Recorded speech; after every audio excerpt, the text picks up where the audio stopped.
하나님 감사합니다. 이 시간에도 주의 음성 듣기 원합니다. 주님 말씀해 주시고 이 시간에 말씀 전하고 듣는 가운데 모든 해방하려는 어둠의 권세도 우리 안에 강팍함과 안악함과 하나님 대적하여 높아진 모두 이론과 얽매임과 묶인 것들 예수님의 이름으로 파쇄되고 떠나갈지어다.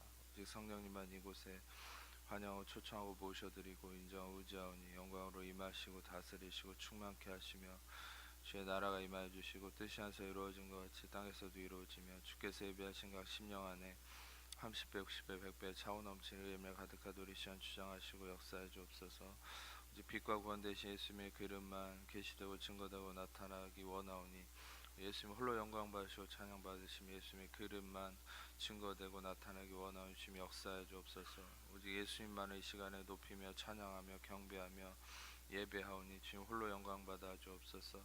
예수님 홀로 영광 받아 주옵소서. 우리의 모든 것 가운데 예수님 홀로 높임 받으시고 찬양 받으시고 영광 받아 주옵소서. 은혜의 불꽃으로 임하셔서 이 시간에 각 심령 안에 하나님 원치 않은 것들을 소멸하시며 주의 은혜로 채우시고 차고 넘치는 의의 은혜 흘러감으로 이 시간에 오직 예수 그리스도만 영광 받으시고 우리의 모든 걸 통해 주님의 영광만이 드러나게 하여 주옵소서. 감사합니다. 예수님만을 높여드리며 찬양하오니 영광 받아 주옵소서. 주님 찬양합니다. 영광 받아 주옵소서. 감사합니다.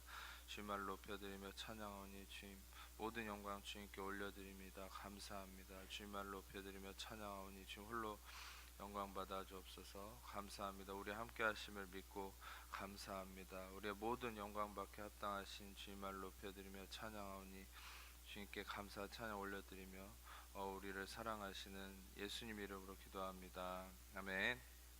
오늘 함께 보시는 말씀에 이스라엘 백성이 어떤 일을 행하게 되냐면 이 할례라는 것을 행하게 됩니다. 근데 이 할례라는 것이 뭐냐면 소위 우리의 지금의 식으로 얘기하면 남성들의 포경 수술 같은 건데 이거는 이제 최초의 창세기 17장에 나오는 건데 이것은 남성의 이 성기의 포피를 이 성기를 감싸고 있는 껍질을 잘라내고 그것을 끌어올려서 이렇게 꼬매는 그런 식의 포경 수술이랑 똑같은 거죠. 그래서 이 할례를 행하는 영적인 의미가 있습니다. 실상 그것은 조금 이따가 나누도록 하고 하나님께서 오늘 말씀에서 이스라엘 백성들에게 어떤 의식을 행하라고 하는 것이 바로 할례인데 이 할례를 어떤 일이 있기 전에 실행하게 하시냐면 여리고를 점령하기 전에 실행하게 하시죠. 그리고 어떤 일이 있은 직후에 이거를 행하게 하셨냐면 요단강을 건너고 나서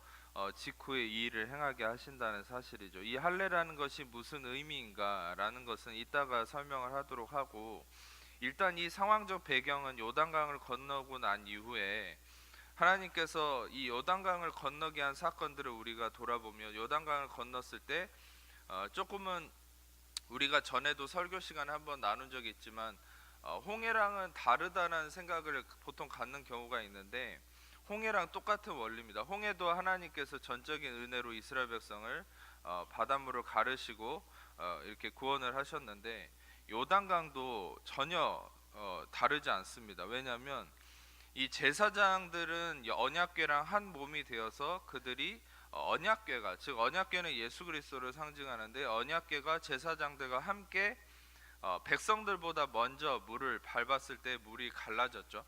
근데 물이 갈라졌을 때 어떤 일이 일어나냐면 그 물이 아담이라는 성읍까지 흘러가게 됐다. 이렇게 넘쳐났다. 이렇게 얘기하거든요. 그러니까 다시 말하면 이스라엘 백성이 먼저 요단강을 들어간 것이 아니죠.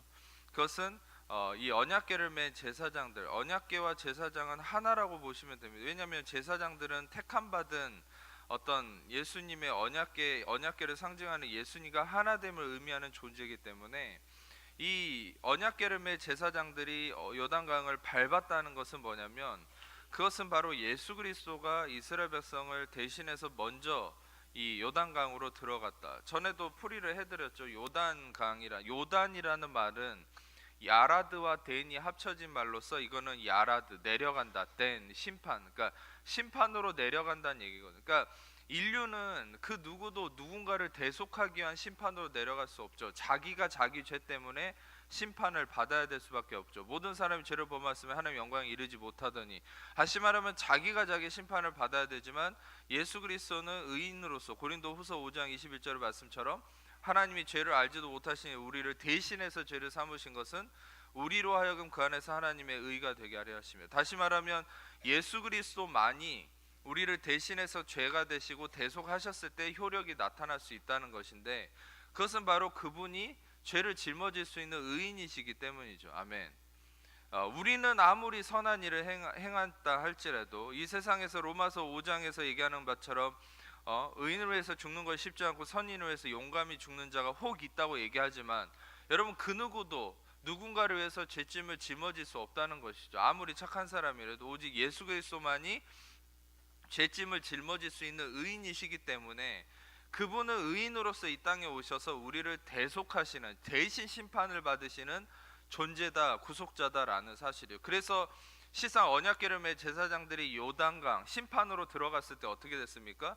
그 강이 갈라진 것뿐만 아니라 아까 얘기했던 것처럼 그 강물이, 그 심판을 상징하는 강물이 어디까지 이르렀습니까? 아담이라는 성읍까지 이르렀다. 그래서 그것은 무엇을 의미합니까? 전에 비유했던 대로 예수님의 심판받으심의 대속하심의 효력은 아담의 저주까지 올라가서 아담의 저주로부터 이어졌던 모든 인류의 죄악의 저주가 끊어졌다. 이것은 십자가에서도 예수님이 신포도주를 마신 후에 다 이루었다라고 십자가의 사역을 끝마치셨죠. 그것은 무엇을 의미합니까?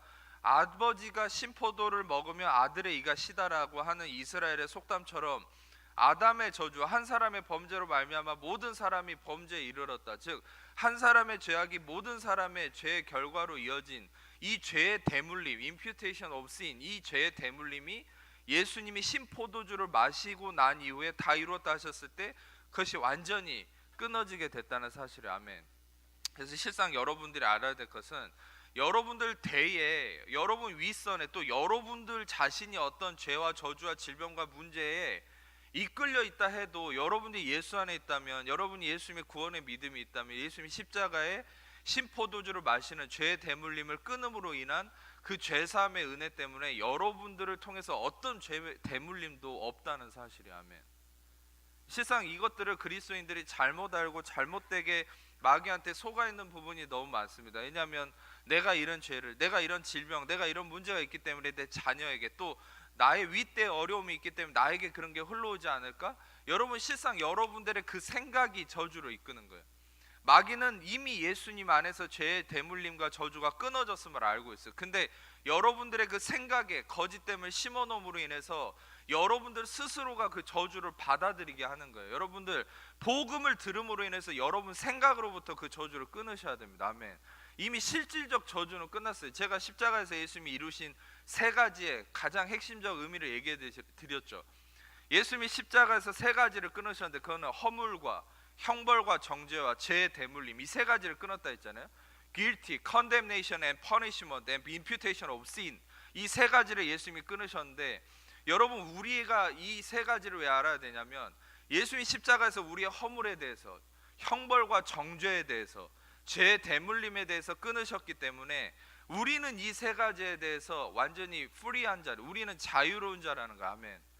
여러분 누구도 여러분의 허물에 대해서, 여러분의 어떤 형벌과 정죄에 대해서, 죄의 대물림에 대해서 여러분에게 반복할 수 없어요.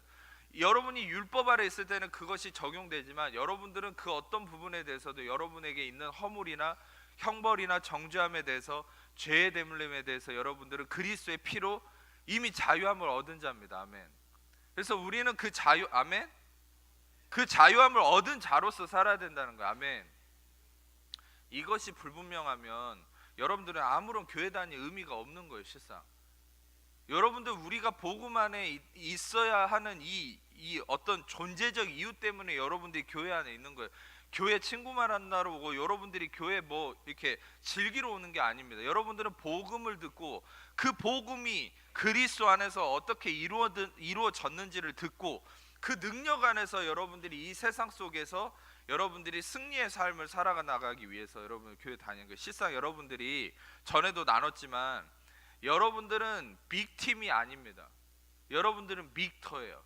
그 무슨 말이냐면 여러분들은 빅팀이라고 하는 희생자가 아니라 피해자가 아니라 여러분들은 그리스도 안에서 너희가 세상에서 환난을 당하나 너희는 담대하라. 내가 세상을 이겼노라. 아멘.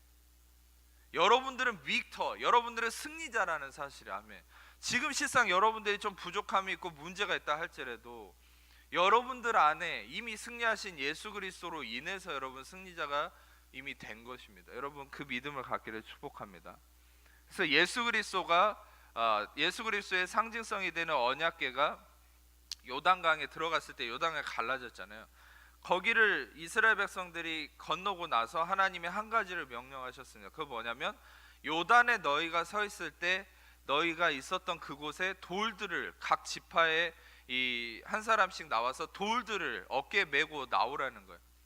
그런데 이 돌들을 어깨에 메고 나와서 그 돌들을 이제 이 전장을 보면은 한 곳에 모아두고 그 돌들을 놓아둔 곳을 뭐라고 지칭하라고 하냐면 길갈이다라고 지칭하게 합니다. 실상 여러분 이 길갈이라고 하는 이 히브리어 이 단어가 어떤 의미가 있냐면 휠이라는 거거든요. 바퀴라는 말입니다. 그러니까 되게 웃기죠. 길갈이라는 이 명칭이 바퀴라는 말인데 이 바퀴라는 게 도대체 무슨 의미가 있을까? 여러분 어떤 의미로 상상해도 실상 이 상황 속에서 길갈이라는 게 바퀴라는 게 좀 이해가 잘 안 되지 않습니까? 성경의 모든 지명이나 인명은 다 의미가 있는데 근데 저에게 한 가지 하나님이 떠올려 주신 계시가 뭐냐면 왜 하나님이 그곳의 지명을 요단에서 하나님이 이렇게 예수 그리스도를 통해서 이 길을 내시고 물을 가르신 거기서 가져온 돌들을 한 곳에 놓아두고 왜 거기를 길갈이라고 하셨을까? 왜 바퀴라는 이름을 갖게 하셨을까? 여러분 생각해 보세요. 바퀴라는 게 어디서 처음 등장합니까? 지금도 홍해를 이렇게 유적지를 조사하다 보면 이집트의 전차 수레바퀴가 나오죠. 제가 깨달은 바는 그렇습니다. 하나님이 왜 길갈이라는 바퀴라는 이름을 이스라엘 백성들에게 기억하게 하셨냐? 그것은 하나님은 동일하게 계속적으로 홍해에서 구원을 이루신 것처럼 요단에서도 구원을 이루시고 계속적으로 우리의 삶에 구원을 이루시는, 즉 이집트의 모든 전차 군단이 홍해 앞에 이 길이 갈라지기를 서서 기다리고 있던 이스라엘 백성을 죽이러 왔을 때 하나님의 암흑을 만들어서 그들을 더 이상 나오지 못하게 하고 동풍을 밤새도록 불어서 홍해를 갈라버리시죠. 그리고 그들이 홍해를 건널 때 어떻게 됐습니까? 이집트의 군사들이 뒤에서 쫓아오게 만들. 근데 딱 그 이스라엘 백성들이 다 건너고 나서는 어떻게 합니까? 홍해를 다 덮어버리죠. 그래서 거기에 이집트의 모든 그 당시에 최강의 군대라고 얘기하던 이집트의 모든 전차 군단이 다 거기에 수장돼 버렸죠. 그것이 바로 무엇을 의미합니까? 이 바퀴라는 것은 야훼 구원을 의미하죠. 아멘. 아멘. 다시 말하면 하나님은 홍해에서도 구원을 이루셨다. 그런데 이 야훼 구원은 요단에서도 이루어졌고 앞으로도 너희의 모든 삶에 구원이 있을 것이다. 할렐루야. 한번 야훼 구원은 영원토록 이어지며 너희의 삶에 이 구원이신 예수아가 영원토록 너희와 함께할 것이다. 아멘. 그래서 예수아의 이름은 별명이 있죠.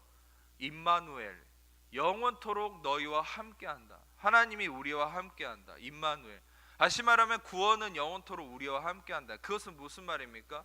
여러분이 경건할 때도, 경건치 않을 때도, 잘할 때도, 못할 때도, 여러분이 승리했을 때도, 때로는 패배했을 때도 여러분들의 모든 상황 속에서 구원은 함께한다. 내가 사망의 음침한 골짜기로 다닐지라도 해를 두려워하지 아니할 것은 주의 지팡이와 막대기가 나와 나를 안위하신다. 주의 구원이 영원토록 나와 함께한다. 아멘. 다시 말하면 이 길갈이라는 이름을 붙인 것은 그 이집트에서 구원하신 그 바퀴라는 것을 다시 리마인딩 시킴으로 인해서 이스라엘 백성으로 하여금 하나님의 구원을 떠올리게 하려는 하나님의 놀라운 뜻이 있었다는 것이죠. 그래서 실상 하나님께서 우리가 어떻게 말씀하셨는지 여호수아 4장 19절에서 24절을 잠깐 읽겠습니다. 여호수아 4장 19절에서 24절 말씀, 같이 의미를 생각하면서 함께 읽어보겠습니다. 시작. 첫째 달 10일에 백성이 요단에서 올라와 여리고 동쪽 경계 길갈에 진침해 여호수아가 요단에서 가져온 그 12돌을 길갈에 세우고 이스라엘 자손들에게 말하 이르되 후일에 너희 자손들이 그들의 아버지에게 묻기를 이 돌들은 무슨 뜻이냐 하거든 너희는 너희 자손들에게 알게 하여 이르기를 이스라엘이 마른 땅을 밟고 이 요단을 건넜음이라 너희 하나님 여호와께서 요단물을 너희 앞에서 마르게 하사 너희를 건너게 하신 것이 너희 하나님 여호와께서 우리 앞에 홍해를 말리시고 우리를 건너게 하신것 같았나니 이는 땅의 모든 백성에게 여호와의 손이 강하신 것을 알게 하며 너희가 너희 하나님 여호와를 항상 경외하게 하려 하심이라 하라. 아멘. 제가 길갈이라는 이름이 바퀴라는 의미고 그것이 바로 홍해를 하나님이 다시금 홍해의 구원을 리마인드 시키고자 하는 의미라는 확실한 증거가 방금 읽으신 23절에 있죠. 그것은 너희 하나님 야훼께서 우리 앞에서 홍해를 말리시고 우리를 건너게 하심과 같았나니. 그래서 그것을 기억하게 하려고 구원이 영원토록 함께 하신다는 것을 기억하게 하려고 그 12개의 돌을 세우고 거기를 길갈이라 했다. 그래서 여러분 중요한 것은 이 길갈에는 지금 12개의 돌이 있다는 사실이에요. 실상 12개의 돌이 굉장히 중요한 의미를 갖고 있습니다. 왜냐하면 이것은 그 요단강이 건너진 그 자리에서 가져온 돌이거든요. 요단강이 갈라진 그 자리는 무엇을 나타냅니까? 바로 예수 그리스도가 심판으로 들어가심. 그 심판으로 들어가셔서 대속함을 이루시고 그 심판에 대한 어떤 대속하심이 아담의 저주까지 이르는 이 사건, 그곳에 서 있던 돌은 무엇을 의미합니까? 이것은 성령께서 저에게 계시하신 것인데 그 요단강에서 가져온 12개의 돌, 각 12지파가 어깨에 메고 온 이 돌은 무엇을 의미합니까?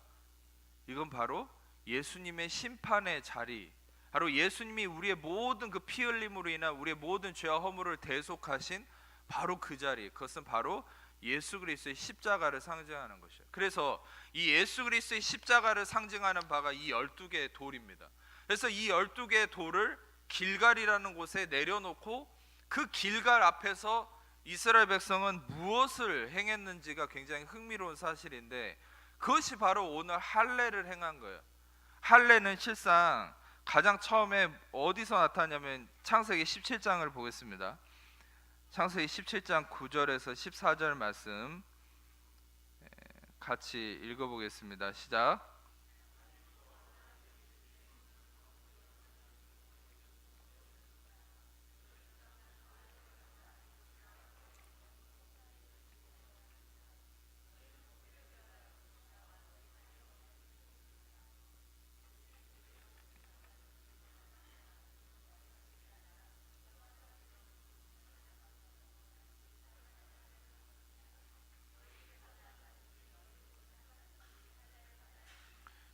내 언약이 너의 살 영원한.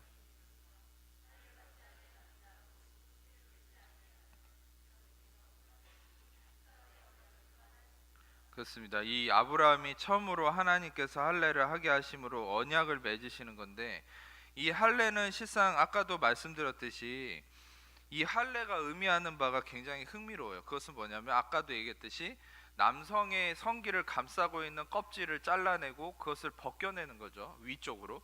그러면 안에 굉장히 성경 받아보신 분들은 여성들도 아실 겁니다. 이 안에 굉장히 남성의 예민하고 굉장히 이 가장 부드러운 속살이 드러나는데 이것이 실상 무엇을 의미하는지 제가 묵상을 하면서 굉장히 놀라운 진리를 깨달았는데 그게 뭐냐면 왜 하나님이 굳이 이런 할례를 행하게 하셨을까요? 그것도 뭐 예를 들어서 생각해보세요. 문신을 새기게 할 수도 있고 뭐 이방의 다른 문화처럼 다른 식의 의식을 하게 할 수도 있는데 왜 굳이 이 남성이 이게 이 성기의 할례를 행했을까? 그것은 여러분 제가 뭘 깨달았냐면 이 예수 그리스도 안에서 인간의 자기의가 결합된 어떤 의미와 우리가 함께 해석할 수 있습니다. 그것은 뭐냐면 남성의 이 가장 예민한 부분을 감싸고 있는 그 껍질을 잘라낸다는 것은 바로 인류가 처음에 하나님께 범죄함으로 자기의 수치와 두려움을 어떤 무화과 나무 잎이라는 자기의로 자기를 가리려고 했고 실상 하나님은 예수 그리스도의 피 흘림의 피 흘림을 상징하는 동물 가죽을 대신 입히셨죠. 근데 인간은 이후에도 그것을 다 벗어버리고 예수의 피 흘림을 의지하는 게 아니라 자기 의를 의지하고 자기 의로 자기 행위의 경건성으로 나아가는 자기 악함에 빠져 있던 게 인간입니다. 그런데 하나님이 언약을 맺을 때 왜 이 할례를 행하게 하냐면 바로 근데 또 여러분 이거를 표면적으로만 해석하지 마세요. 남성의 성기를 감싸고 있는 그 껍질이 절대적 자기 의를 상징한다는 얘기가 아닙니다. 그거는 어떤 이 의식 안에서 하나님 영적으로 깨닫게 하신 거예요. 그게 뭐냐면 그 껍질을 잘라낸다는 것은 인간의 자기의 가장 예민한 부분을 자기 스스로가 감싸고 있던 것을 하나님이 그것을 잘라내시고 그것을 벗겨내시고 예수 그리스도의 의로 덮으심을 의미하는 게 바로 이 할례다라는 거예요. 다시 말하면 이 할례라는 것은 하나님이 근본적으로 인간의 자기 의를 벗겨내고자 하는 의미를 갖고 있다는 거예요. 실상 이것의 아주 가장 중요한 그 증거가 되는 것이 로마서 2장 29절을 보겠습니다. 로마서 2장 29절 같이 읽겠습니다. 시작. 오직 이면적 유대인이 유대인이며 할례는 마음에 할지니 영에 있고 율법 조문에 있지 아니한 것이라. 그 칭찬이 사람에게서 아니요. 신명기 10장 16절 말씀 같이 읽겠습니다. 시작. 그러므로 너희는 마음의 할례를 행하고 다시는 몸을. 그러니까 실상 이 육체적인 할례는 본질이 아닌 것이죠. 아까 신약의 이 아주 많은 부분에 나타났죠. 제가 몇 가지만 뽑은 건데 로마서와 방금 신명기 10장, 심지어는 율법의 가장 핵심이라고 얘기하는 이 신명기에 나와 있는 구절도 할례를 뭐에다 행하라고 얘기하냐면 마음에다 하라고 그러거든요. 마음의 할례를 해야 된다. 그것은 무슨 말입니까? 어떤 신체적인 이 잘라냄이 본질이 아니라는 거예요. 이 잘라냄은 어떤 무언가를 지금 상징하고 있는 거죠.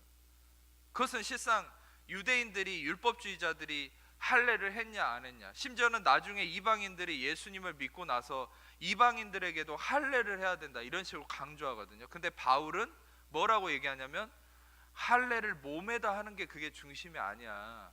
할례는 마음에다 하는 거지. 신명기 이 율법에서도 마음의 할례를 하라고 계속 얘기했다는 것을 바울은 변증하거든요. 그것은 무엇을 얘기하려고 하는 거냐면 이 육체적인 것은 마음의 할례를 하는 것을 표면적으로 드러내는 것인데 마음의 할례라는 게 뭐냐면 바로 그리스도의 의로움으로 나의 의를 벗겨버리는 것이죠. 다시 말하면 이것은 무엇에 상징합니까? 아담과 하와가 무화과 나뭇잎으로 자기를 가렸던 것을 벗겨버리고 동물 가죽의 피 흘림, 바로 예수 그리스도의 피 흘림을 상징하는 그 동물 가죽을 덮어주심으로 인한 대속하심의 의미다라는 것이죠. 다시 말하면 여러분 지금 이스라엘 백성들은 길갈에서 할례를 행하고 있다. 할례를 하게 하신다. 그것은 무엇을 나타내는 것입니까?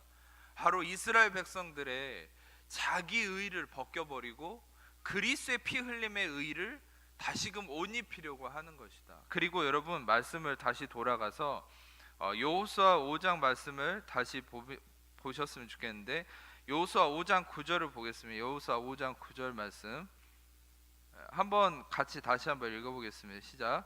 야훼께서 여호수아에게 이르시되 내가 오늘 애굽의 수치를 너에게서 떠나게 하였다 하셨으므로 그 이름을. 자 보세요. 여러분 아담과 하와는 자기의 그 하나님께 범죄함으로 인해서 의의 옷이 벗겨지고 자신의 수치와 두려움이 드러났습니다. 그래서 그 수치와 두려움 가운데 인류는 모든 자들이 항상 수치와 두려움에 휩싸이게 됐어요. 결국 무화과 나뭇잎으로 자기 옷을 삼은 것은 지금도 마찬가지예요. 인간은 항상 끊임없이 자기의 수치와 두려움을 가리기 위해서 자기 의를 옷으로 입으려고 합니다. 자기 의라는 게 뭡니까? 자기의 경건성, 자기의 윤리 도덕성, 자기의 잘남, 자기의 어떠함, 어떤 면에서는 육신의 정욕과 안목의 정욕과 이생의 자랑, 이 모든 것들이 어떤 면에서는 자기 의의 표상일 수 있죠. 그것은 뭐냐면 여러분 이런 것들이 하나님으로부터 난 것이 아닌 것들은 결국 자기가 자기 수치와 두려움을 가리고자 하는 자기 몸부림이라는 것이에요. 근데 하나님은 어떻게 하셨습니까? 무화과 나뭇잎이 아니라 자기 의가 아니라 그것을 잘라버리고 예수 그리스도의 피 흘림의 동물 가죽, 그것도 굉장히 놀라운 의미가 있죠. 그것은 하나님이 보시기에 좋았다라고 하셨던 모든 에덴의 아름다운 것들을 최초로 하나님 스스로가 죽여서 피를 흘리게 하신 거죠. 그 피 흘림의 대가, 그것은 가장 보시기에 좋았더라. 여러분 이것도 영적인 의미가 있습니다. 하나님이 성경에서 보시기에 좋았더라, 토부, 보시기에 좋았더라 했던 모든 이 세상의 동물과 식물과 모든 좋았더라 하는 것은 결국 그 토부라고 하는 좋았다라고 하는 것은 무엇에만 쓸 수 있는 거냐면 가장 아름답고 선하신 예수 그리스도에게만 쓸 수 있는 단어예요. 토부라는 것은. 그것은 뭐냐면 이 에덴의 모든 아름다운 것들은 바로 예수님의 아름다움을 상징화시킨 것이다. 즉 여러분, 하나님은 예수님의 아름다움을 선포하신 것이죠. 보시기에 좋았더라, 보시기에 좋았더라. 그런데 여러분, 그 아름다운 것을 처음으로 피를 흘려서 피가 뚝뚝 흐르는 동물 가죽을 아담과 하와에게 입히셨다. 그것은 무엇을 의미합니까? 가장 아름답고 선하신 예수님을 하나님이 죽이셔서 그 피로 우리를 입히시고 대속하셨다는 사실이. 아멘. 이해가 잘 안 되는 것 같으니까 나중에 설교를 한 번 더 들어보십시오. 어찌됐든 여러분, 이 엄청난 하나님의 사랑이죠. 하나님의 은혜의 진리죠. 그것은 이 세상의 모든 창조물들, 그것은 예수님을 상징하는 아름다움인데 그것을 하나님이 피 흘려 죽이시고 그 피 흘림으로 우리를, 아담을 덮으셨다. 그런데 인간은 끊임없이 그거를 벗어버리죠. 그리고 자기 의로 다시 덮습니다. 그래서 하나님은 할례를 행하게 함으로 다시금 예수 그리스도의 의를 덧입게 하는 이 의식화된 어떤 상징성을 나타내시죠. 그러나 인간은 이 할례를 또한 완악해서 어떻게 합니까? 형식적으로 받아들인. 그래서 할례를 했다, 그래서 난 의롭다. 나는 뭐 경건하게 살았다, 그래서 난 의롭다. 난 예배를 드렸다, 그러니까 나는 복을 받겠다. 이런 식의 율법주의화가 돼버리는 거예요. 여러분이 예배를 드렸다고 해서 복을 받는 게 아니에요. 그 행위 때문에, 여러분의 그 경건성 때문에 하나님 복을 주시는 게 아닙니다. 이 예배 가운데 인도하시고 이 예배를 통해서 나타나시는 그 예수 그리스도, 씨가 되시는 예수 그리스도가 여러분 안에 심어질 때 그것이 여러분들로 하여금 생명의 열매를 맺게 하는 거야. 아멘. 예배를 왔다, 봉사를 했다, 나는 이렇게 살았다, 경건하게 했다, 십계명을 지켰다, 뭐 지킬 수도 없는 거지만 그런 식으로 내가 의롭다라고 한다라면 여러분, 그것은 할례를 육신에만 행하는 거지 마음에 하는 게 아니에요. 실상 율법에서도 할례는 마음에 하라고 그랬어요. 그거 무슨 말이냐? 내 의를 죽여야 된다, 내 의가 죽어야 된다. 내 의가 죽고 무화과 나뭇잎이 벗겨지고 그리스도의 피 흘림의 동물 가죽, 즉 예수 그리스도로 옷 입어야 된다. 갈라디아서 2장의 말씀처럼, 저기 갈라디아서 3장의 말씀처럼 예수 그리스도 합하기 위하여 세례를 받은 자는 그리스도로 옷 입었느니라. 다시 말하면 그리스도의 의의 옷을 입는 자가 여러분 바로 그리스도의 피 흘림의 대속하심으로 의에 이르는 것이지, 내가 무엇을 했냐 안 했느냐가 의에 이르는 척도가 아니라는 것이죠. 아멘. 여러분들의 행함의 기준이 의에 이르는 것이 아니라, 전에도 말씀드렸듯이 로마서 5장 17절의 말씀처럼 은혜와 의의 선물, 이것을 넘치게 받는 자들은 한 분 예수 그리스도를 통하여 생명 안에서 왕노릇하게 된다. 의의 선물이라고 그랬어요. 여러분, 의로움은 선물로만 주어지는 겁니다. 의로움은 우리가 얻을 수 있는 바가 아니에요. 의로움은 하나님이 여러분에게 선물로만 주시는 것이죠. 아멘. 그래서 여러분들이 아셔야 될 것은 이스라엘 백성들이 이 길갈에서 할례를 받는 것은 어떤 의미입니까? 이것은 이스라엘의 자기의, 다시 말하면 이 무화과 나뭇잎을 다시 벗겨버리는 거예요. 이것은 무엇을 의미합니까? 이 전 세대가 이미 죽었죠. 여기는 40년 광야의 생활이 마치고 난 이후에 이제는 약속의 땅에 들어가기, 이게 마지막 단계거든요. 근데 40년 광야를 지나는 동안 이 전 세대는 하나님의 저주에서, 어떤 저주입니까? 정탐꾼을 보내가지고 약속의 땅 앞에서 어떻게 됐습니까? 2년째 되던 해 하나님이 준 땅을 거인들 보고 여기 못 들어간다고 불신으로 하나님을 거부했죠. 은혜를 거부했죠. 여호수아 갈렙만 들어가게 됐잖아요. 하나님이 저주하신 게 너희들은 다 못 들어가고 여호수아 갈렙과 이 이후 세대, 너희 자녀들만 들어갈 거다, 이렇게 하셨거든요. 그러니까 다시 말하면 그 당시에 아버지 세대들은 다 죽었어요. 근데 이제는 자녀들의 세대만 남은 상황입니다. 근데 자녀들은 어떻게 돼 있는 상황입니까? 할례를 안 한 상황이죠. 다시금 하나님의 의를 덧입히기 위한 작업을 하는 거예요. 근데 이 상황 속에서 이제 이 포피를 베고 할례를 행하고 나서 하나님이 아까 읽었던 5장 9절에 아주 놀라운 말씀을 하시죠. 그것은 오늘 애굽의 수치가 너희에게서 떠나갔다. 할렐루야. 이게 무슨 말입니까? 다시 말하면 이 할례를 행하는 것과 애굽의 수치가 떠나갔다는 것과 뭐가 다른 말입니까? 아니 뭐가 상통하는 말입니까? 뭐가 상관이 있는 겁니까? 이게 아주 중요한 의미가 있어요. 다시 말하면 여러분, 이스라엘 백성들은 왜 40년 동안 헤맸어야 되는지 아십니까? 이거를 시간 관계상 더 자세히 설교하기는 좀 어렵지만 이스라엘 백성은요, 하나님이 그렇게 홍해를 가르고 광야에서 만나 메추라기로 먹이시고 불기둥과 구름기둥, 여러분 생각해 보세요. 여러분 삶을 살아가는데 불기둥과 구름기둥이 진짜 여러분 삶을 인도해 간다고 생각하면서 얼마나 놀랐겠습니까? 근데 이스라엘 백성들은 그 두 눈으로 맨날 하나님의 역사를 경험하는데도 마음에 뭐가 있었냐면 마인드 오브 슬레이버리, 다시 말하면 종의 마음이 있었어요. 늘. 그러니까 종의 마음이라는 게 뭐냐면 이게 되게 심각한 건데, 종은 어떻게 살았냐면 노예라는 것은 맨날 이렇게 두드러 팹니다. 일을 안 하면. 그러니까 맨날 뭔가를 해야 돼요. 뭔가 내가 이루어야 돼요.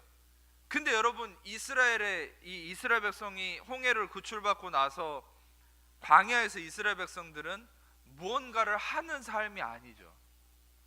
내가 경작하고 노력하지 않아도 광야에서 이스라엘의 삶은 하나님이 먹이시고 입히시고 인도하시고 하나님의 홍해도 가르시고 모든 걸 하나님이 하셨어요. 이스라엘이 한 거는 아무것도 없습니다. 그런데 여러분, 이스라엘 백성들의 마음에는 하나님이 하신다는 안식이 없어요. 레스트가 없어요. 늘 종의 마음이에요. 뭐냐면 종은 쉬면 안 돼요. 쉬면 매를 맞아요. 여러분, 그래서 늘 매를 때릴 것 같은 두려움 때문에, 수치심 때문에 어떻게 합니까? 늘 움직여야 돼요. 늘 뭔가를 해야 돼요. 뭔가를 해야 된다는 노이로제 안에 있어요. 지금 그리스도인들도 똑같아요. 그리스도를 통해서 하나님이 모든 걸 이루셨고 너희는 그리스도의 십자가 안에서 안식하라. 히브리서 말씀은 특별히 뭐라고 얘기합니까? 3장과 4장에 안식에 들어오지 못할까 두려워하라. 여러분, 하나님은 안식에 들어오라고 말씀하시거든요. 근데 이스라엘 백성이 이 정탐꾼을 보내서 약속의 땅에 들어가지 못한 것을 하나님 뭐라고 평가하냐면 너희들이 내 안식에 들어오지 못했다고 평가합니다. 그것은 뭐 때문입니까? 종의 마음 때문이죠. 종의 마음은 뭐예요? 늘 뭔가를 하지 않으면 두려운 거예요. 하나님 안에서 안식할 수 없는 거예요. 하나님께 맡길 수가 없는 거예요. 하나님이 하신다라는 그런 말씀을 계속 하는데도 내가 해야 된다, 내가 해야 된다, 늘 노이로제 걸리는, 그게 뭐예요? 노예근성이에요. 노예근성. 이스라엘 백성들의. 근데 그것이 없어지지 않으니까 2년째 되던 가데스 바네에서 기회를 놓쳐버렸어요. 그러고 나서 어떻게 됐어요? 38년을 헤맸어요. 광야에서. 자기들은 다 죽고 자녀들만 이제 약속의 땅에 들어가야 되는. 근데 어떻게 하는 겁니까? 40년째 되던 해 지금 여기서 길갈에서 이제 할례를 행하잖아요. 자기 의를 잘라내버린 거예요. 이것은 무엇을 의미합니까? 이제 하나님이 그 마음속에 있는 노예 근성을 뽑아내고 이제는 그 수치를 치유하신다. 그것은 무엇을 의미합니까? 그리스도를 통한 하나님의 안식을 갖게 하시는 것이죠. 아멘. 자, 이것이 이제 놀라운 의미인데, 이 할례를 통한 이 수치가 없어지게 하는 이 행위가 하나님의 어떤 의미가 있냐면, 이사야 말씀 53장 같이 보겠습니다. 이사야 53장 3절에서 5절 말씀을 같이 읽겠습니다. 시작.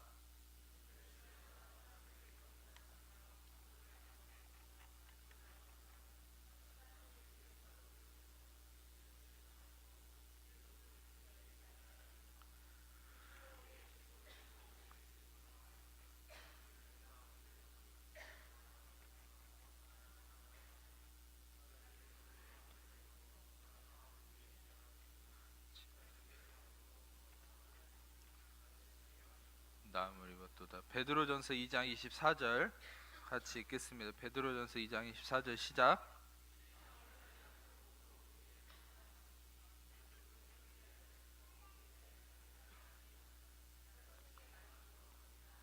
할렐루야.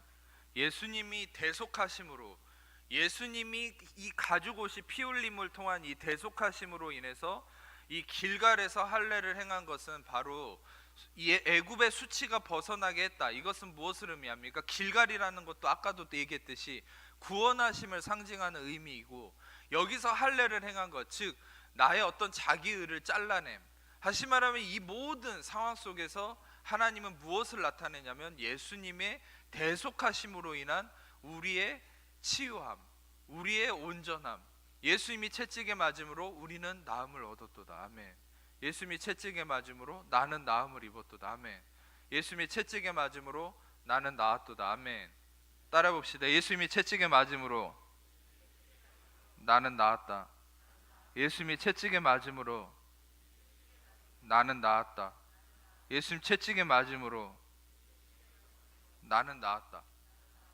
이게 어떻게 가능합니까? 여러분의 의가 아니죠. 그리스도가 하심으로 인한 그분의 죽으심과 피 흘리심으로 인한 것이죠. 중요한 것은 하나님께서 이 일을 통해서, 이 할례는 결국은 예수님의 십자가를 통한 자기의의 죽음을 의미합니다. 여러분, 어떤 분들은 그래요 목사님 알겠습니다. 그런데 나의 의를 어떻게 하면 내가 죽일 수 있습니까? 라고 의문을 품을 수 있는데, 절대 우리는 내가 스스로가 나의 의를 죽일 수도 없고 줄일 수도 없고 그걸 다스릴 수가 없어요. 나의 의가 다스려지는 것은 오직 십자가에서만 가능한 거예요. 왜냐하면 그 나의 의는 어디서 시작됐기 때문에? 바로 아담의 그 무화과 나뭇잎으로 시작된 거기 때문에. 그것을 리플레이스먼트 하지 않으면 그건 안 되는 거예요. 내가 어떻게 할 수 있는 게 아니에요. 대체해야 돼요. 다른 걸로. 나의 의가 아닌 그리스도의 의로 대체해야 됩니다. 아멘. 근데 우리는 그리스도의 의를 어디서 봤습니까? 동물 피 흘림의 동물 가죽을 어디서 봤습니까? 바로 길갈에서. 그 12개의 돌이 세워진 길갈에서, 바로 예수 그리스도의 피 흘림이 이루어진 그 십자가에서만 여러분, 우리는 예수 그리스도의 의를 받을 수 있어요. 아멘. 십자가는 여러분이 고통을 당해야 된다라는 그런 잘못된 교리를 얘기하는 것이 아니에요. 십자가는 너는 아무것도 할 것이 없고, 불기둥과 구름기둥과 만나와 메추라기로 홍해 앞에서 요단강에서 인도하신 그 전적인 하나님의 행하심을 보이시면서 너는 아무것도 할 것이 없고 너는 안식하고 내가 모든 일을 행한다. 내가 대속했다. 모든 사람이 죄를 범하였으면 하나님 영광에 이르지 못하던 그리스도 예수 안에 있는 성령으로 말미암아 하나님 은혜로 값없이 의롭다 하심을 얻은 자 되었느니라. 아멘. 너가 할 것이 없다. 바로 그리스도가 십자가를 통해서 다 이루었다. 너의 모든 허물, 질병, 고통, 우울, 상처, 아픔, 모든 문제 내가 다 이루었다. 내가 이루었다. 예수님이 이루셨음을 마음에 받아들이는 것이 바로 그리스도의 의를 받는 거예요. 여러분, 다시 말하면 말씀을 마무리하겠습니다. 다시 말하면 우리는 이 오늘 이스라엘 백성처럼 길갈에서 할례를 받고 수치가 걷어지고 다시 하나님과 새로운 언약의 은혜의 관계로 들어간다는 것은 무엇을 의미합니까? 바로 노예 근성 안에서 내가 해야 되고 끊임없이 나는 쉴 수가 없고 뭔가를 해야만 인정받을 수 있고 뭔가를 해야만 사랑받을 수 있다라고 생각하는 내 안의 노예 근성, 뭔가를 해야만 일이 이루어진다라고 하는, 뭔가 쉬고 가만히 앉아 있으면 누군가가 나를 채찍질할 것 같은 두려움에 빠져 있는 이것에서 하나님은 벗어나서, 이것에서 벗어나서 어디로 들어가게 하시는 거예요? 이제는 그 채찍질을 예수님이 받으신 거예요. 여러분이 아무것도 하지 않음으로 인한 그 노예로 있을 때에, 그 아무것도 하지 않고 쉬고 있을 때 노예 감독들이 채찍질 하던 것을 여러분 하나님이 어떻게 하셨습니까? 그 노예 감독들 다 홍해에 수장시켜 버렸어요. 여러분을 채찍질하던 그 모든 이집트인들 다 홍해에 수장시켜 버리고 죽여 버렸습니다. 더 이상 여러분들을 채찍질할 수 있는 어떤 요소도 없어요. 아멘. 속지 마십시오. 그 누구도 여러분을 채찍질할 수 없습니다. 그 누구도 여러분을 정죄할 수 없습니다. 그것들은 다 예수님의 십자가에서 심판하셨어요. 우리가 마지막으로 말씀을 한 가지만 더 보겠습니다. 골로새서 2장 11절에서 15절 말씀, 이 말씀은 보고 넘어가야 될 것 같습니다. 골로새서 2장 11절에서 15절 말씀 함께 읽겠습니다. 시작. 또 그 안에서 너희가 손으로 하지 아니한 할례를 받았으니 곧 육의 몸을 벗는 것이요 그리스도의 할례니라. 너희가 세례로 그리스도와 함께 장사되고 또 죽은 자들 가운데서 그를 일으키신 하나님의 역사를 믿음으로 말미암아 그 안에서 함께 일으키심 받았느니라.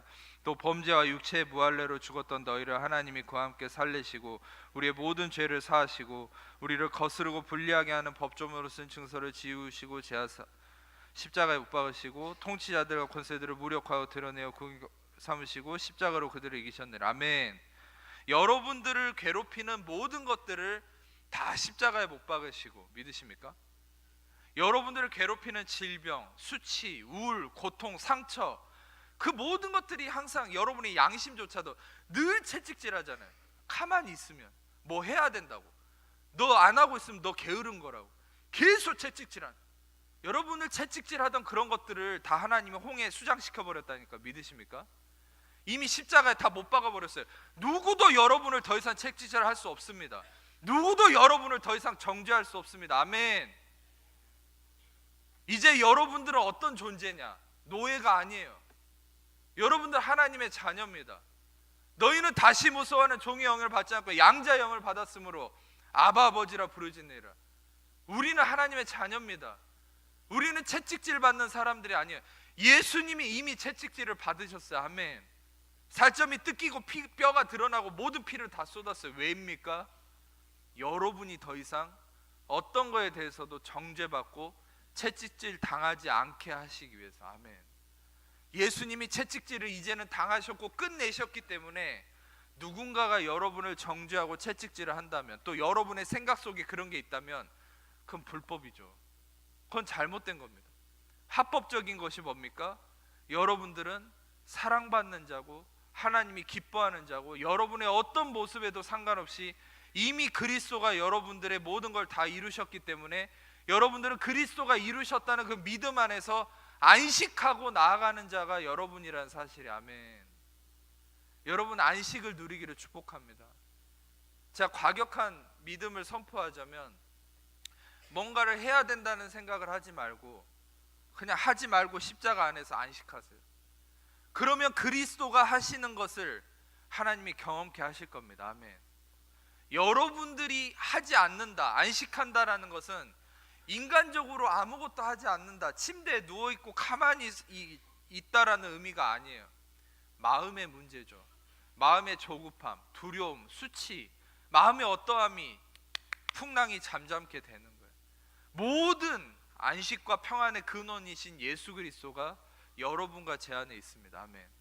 그분은 잠자는 가운데 일어나서 풍랑을 잠잠케 하는 분이고 모든 것을 다스리시는 분입니다. 아멘. 실상 우리는 우리의 내면뿐만 아니라 우리의 사회, 정치, 경제, 나라의 모든 것도 우리가 이 은혜 복음의 중심이신 예수 그리스도를 중심으로 삼고 그분의 의의를 의지하며 나아갈 때 그분이 이 모든 것의 풍랑을 잠잠케 하신다는 사실을 아시기를 축복합니다.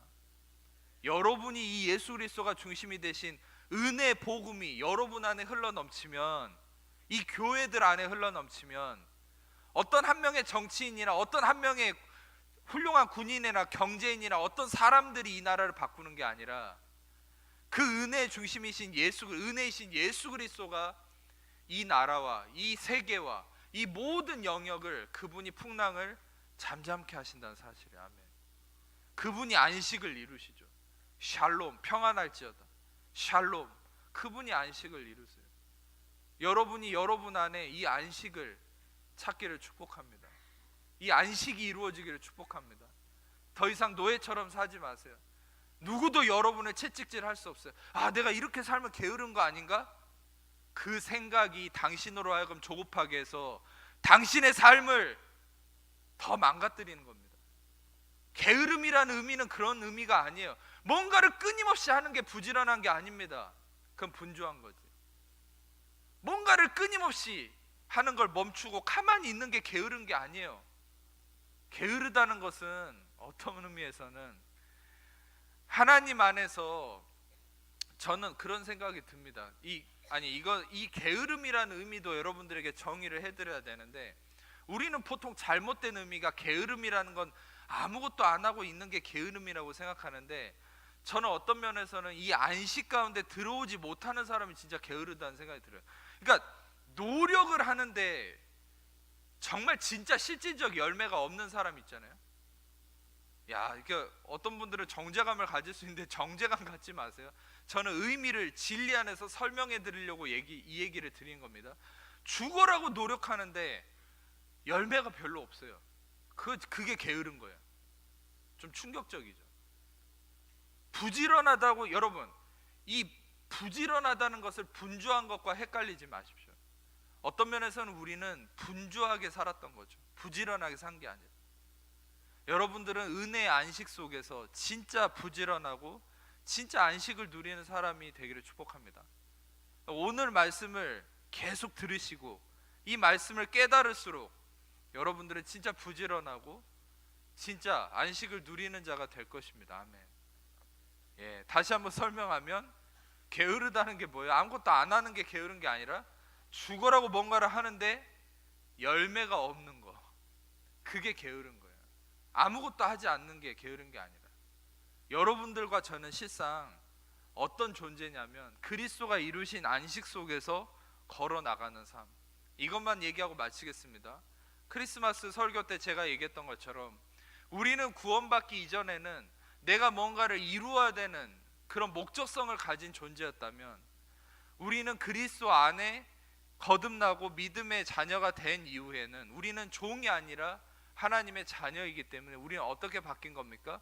이제는 그리스도가 다 이루신 완성된 것 안에서 나아가는 삶이 여러분과 저의 삶이란 사실이에요. 아멘.